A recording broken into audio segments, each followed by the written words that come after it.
Studies show that your attitude can have a greater impact on your success than your IQ. And we spend all kinds of time and money making sure the outside looks good, working out, wearing the latest fashions. But too often, we're not spending any time on the inside. A pretty face, perfect makeup won't hide being bitter on the inside. A bad attitude makes you unattractive. It overrides what's on the outside. Nobody wants to be around a sour, critical, condescending person. When you're kind, you draw people to you. When you're good-natured, friendly, opportunity will come your way. Your attitude is going to determine your altitude. It will determine how high or how low you go. Try being kind, friendly, good-natured. You'll not only enjoy life more, but you'll go further. But if you're sour, hard to get along with, bitter over disappointments, because you have a nose-down attitude, your life is going to go that direction. And sometimes we're discouraged over what we brought on ourselves. It's not the enemy, it's our attitude. All you have to do is make an attitude adjustment. You can't change other people. You can't change how you were raised. But one thing we can all control is our attitude. This is a choice that we have to make every day. If you're going to have a good attitude, you have to do it on purpose. If you're not proactive, if you don't choose the right attitude, then the wrong attitude will show up. I wonder what would happen in your life if you would make a small tweak. Instead of going to work sour, feeling unappreciated, you would show up with a smile, knowing that you're not working under people, you're working under God. That's what allows God to change things. What would happen in your marriage if you'd make a small attitude adjustment? Instead of being contentious, you'd start being friendly, loving, respectful, telling your spouse how much you love them, how blessed you are to have them in your life. Just a small adjustment. Or maybe you've had bad breaks. It's easy to get sour, go around with a chip on our shoulder, focus on what's wrong. Why don't you tilt it a little nose high? Yes, it was unfair, but I know God is my vindicator. God promised to pay me back double for the unfair things that have happened. It's what Joseph did. He was betrayed by his family, put in prison for something he didn't do. For years he was mistreated. But you never read where Joseph complained, where he slacked off. 13 years later, God vindicated him, made him the prime minister of Egypt. People may not be treating you right. It's a test. God wants to see, what are you going to do in the difficult times? Keep doing the right thing. Keep that song of praise in your heart. Do you understand? You can protect yourself from negativity. It's a real simple exercise to do. I do it every morning before I walk out the door. So I walk out as a positive person. The way you can put a coating around your mind is with one simple thing: gratitude. And start going over in your mind everything you have to be grateful for. The fact that you can walk, that's a blessing. The fact that you can see, think, that's another blessing. The fact that you can go and turn the key and call someplace home, that's another blessing. The fact that you have any measure of health, that's another blessing. I could give you 50 things you ought to be grateful for right now. I don't even know you. That's not just being positive. That's what allows God to show out in your life. And sometimes we wonder why we don't have joy, why everything's a burden, why we don't have any passion. It's because we're wearing the wrong coat. Let me give you a fashion tip. That coat of heaviness doesn't look good on you. That coat of self-pity is way out of style. What you didn't get, who left you, doesn't fit you anymore. Now do your part. Take off the coat of heaviness and put on a coat of praise. Thank you that what you started in my life, you're going to finish. Thank you that I haven't seen my best days. If you're going to go up, you have to make an adjustment in your attitude. You cannot have a defeated mentality and live a victorious life. Every day, we need to put on a fresh, new attitude. Yesterday's attitude will get old. If you don't start afresh and anew, then you'll bring all the negative from yesterday into today. Before long, you'll be negative, finding fault. I can't stand my job, Joel. Traffic is so bad.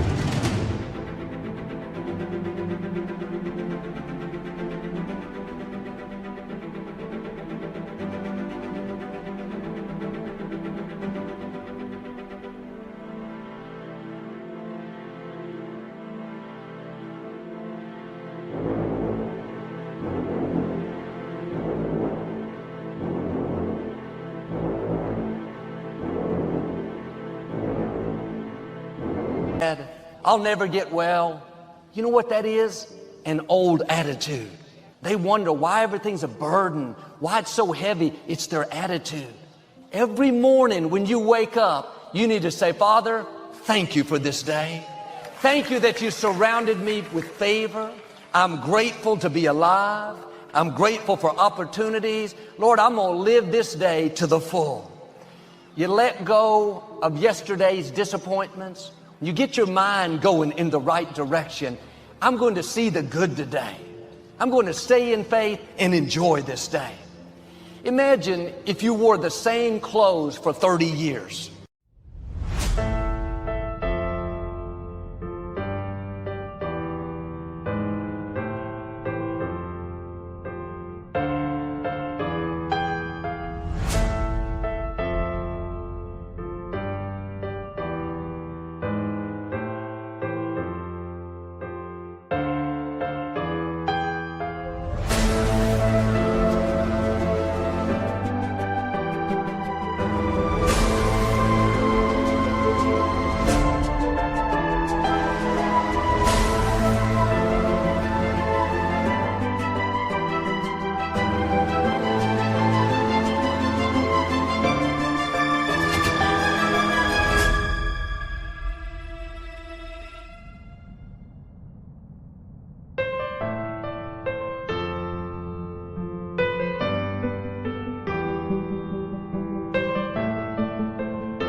Didn't clean them, they would stink.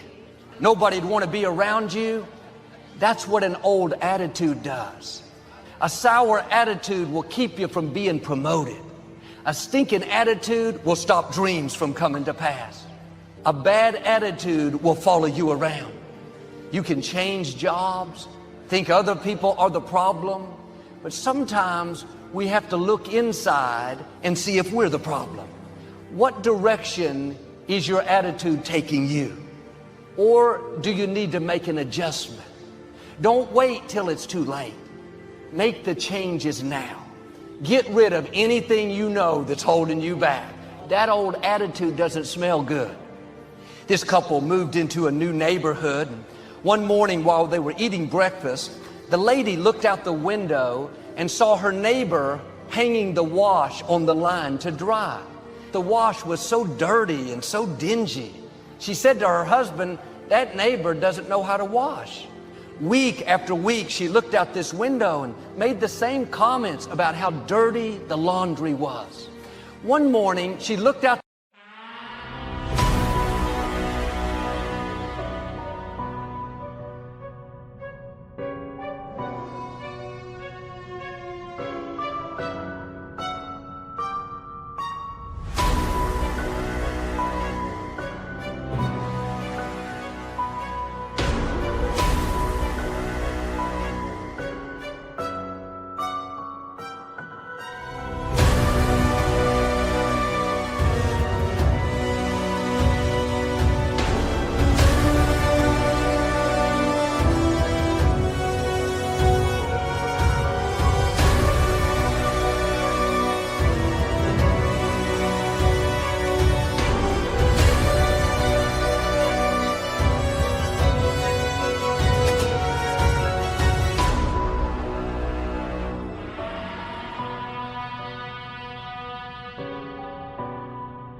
The window and the clothes were as clean and bright as could be.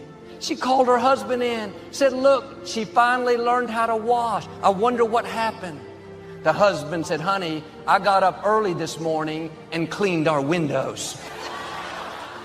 Many times, how dirty our neighbor's clothes are depends on how clean our window is. The scripture says, "To the pure, all things are pure." And if you're always finding fault, critical of your spouse, may I suggest your window is dirty? You're looking through a tainted filter. And at some point, we have to look in the mirror and say, maybe I'm the one that needs to change. Life is too short to live negative, sour, letting circumstances dictate our attitude. How high could you fly if you didn't have contaminants holding you back? Get up every morning, start putting on this fresh new attitude. This day is a gift from God. It is filled with possibilities, new ideas, new friendships.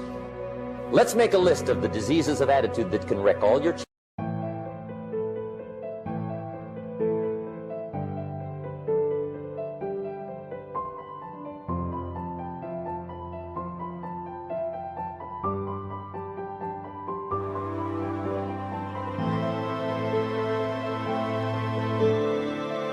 chances to do well. One of the words that destroys everything is called neglect. And I found this out. A week of neglect could cost you a year of repair. It isn't worth it. Attitude diseases. Number one is indifference. This is called the mild approach to life. The guy says, well, I can't see getting all that worked up. Well, to be any kind of winner, you gotta get worked up. Here's the key to the good life. Learn to put everything you've got into everything you do. The delusion is, if I had a better job, I'd really pour it on. Wherever you are, pour it on. See, that'll help change your life. Get rid of this disease. Here's the next attitude disease, indecision. The guy can't make up his mind and it becomes a disease. A life full of adventure is a life full of many decisions. The ones that turn out to be wrong give you better experience to make better decisions. So shake off this disease, indecision. The next one is doubt. Doubt's like a plague, and one of the worst is self-doubt. You can imagine what damage that does to your future. So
here's the key. Turn this coin over and become a believer.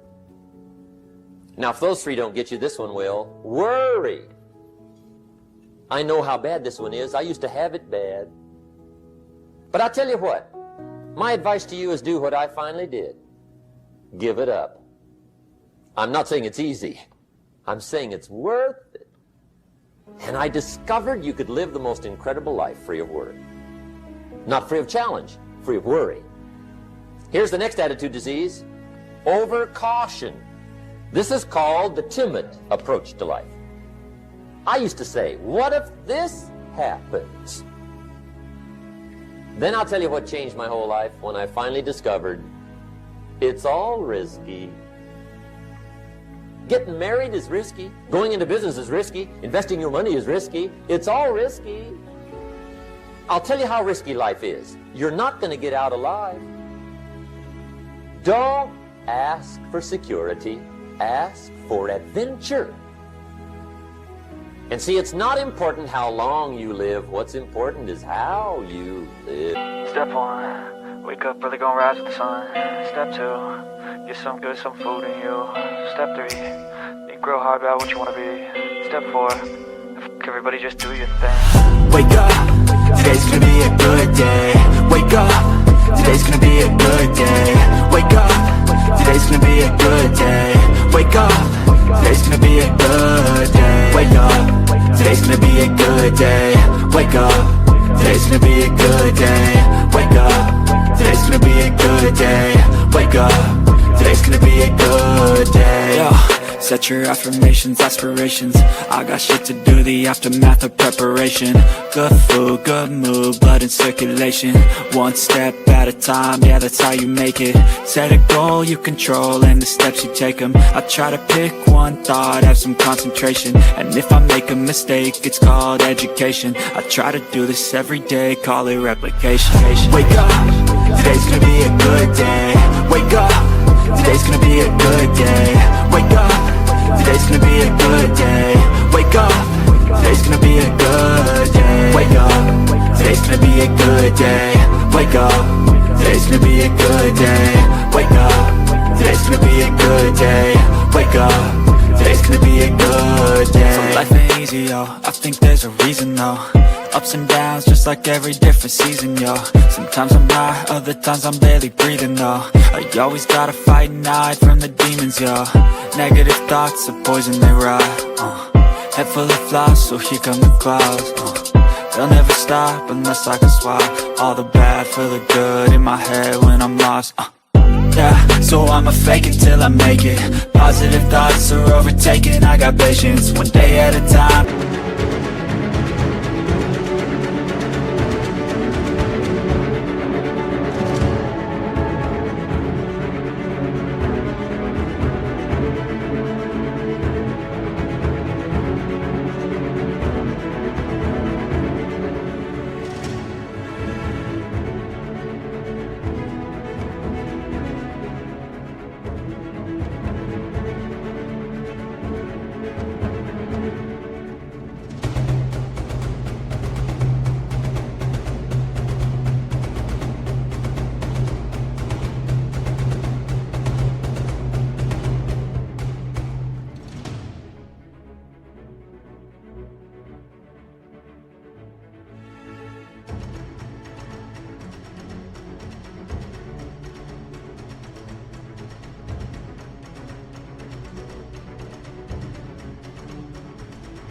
How you operate a cadence, a flow, you grow, you show yourself a foundation. Stay away from all the shit that causes temptation. I know that I like to do it cause it's sensation. I live my life in my head like a narration. Don't expect greatness, do my best, man, I'll take it.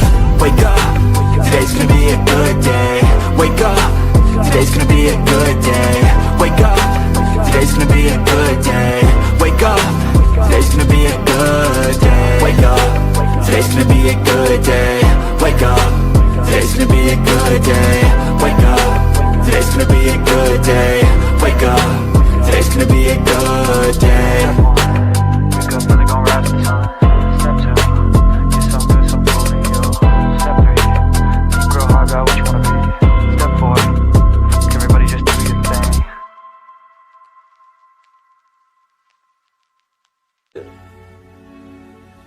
The next one is pessimism. The deadly disease of always looking on the bad side, the difficult side, checking all the reasons why it can't be done. The poor pessimist leads an ugly life. This is the poor guy looks through the window, doesn't see the sunset. He sees the specks on the window.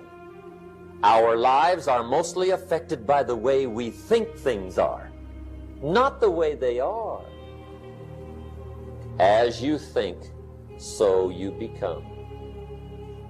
Here's the last disease, and we're through with this list. The last disease, but this one is deadly. Complaining. Spend 5 minutes complaining, and you have wasted 5. And you may have begun what's known as economic cancer of the bone. Surely they will soon haul you off into a financial desert and there let you choke on the dust of your own regret. Just be on the lookout of the things that can destroy all the good you start. The war is on. Personally, socially, economically. You got to make sure you're winning the war. And this is part of it.